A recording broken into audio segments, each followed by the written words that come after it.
நீங்க பர்கர் சாப்பிட்டு இருக்கீங்களா? அந்த பன் எப்படி செய்யலாம்? வாங்க நண்பர்களே, செஞ்சு பார்க்கலாம்.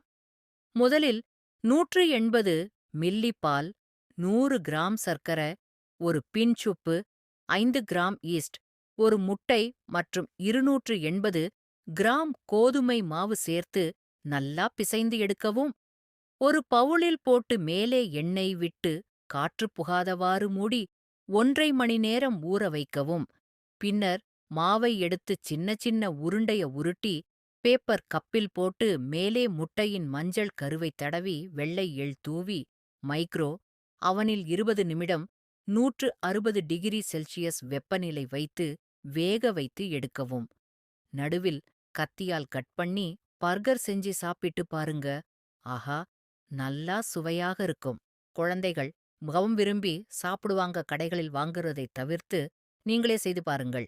உங்களுக்கு இந்த வீடியோ பிடிச்சிருந்தா லைக் பண்ணுங்க, ஷேர் பண்ணுங்க, சப்ஸ்கிரைப் பண்ணுங்க, பெல் ஐகான் கிளிக் பண்ணுங்க. Thank you.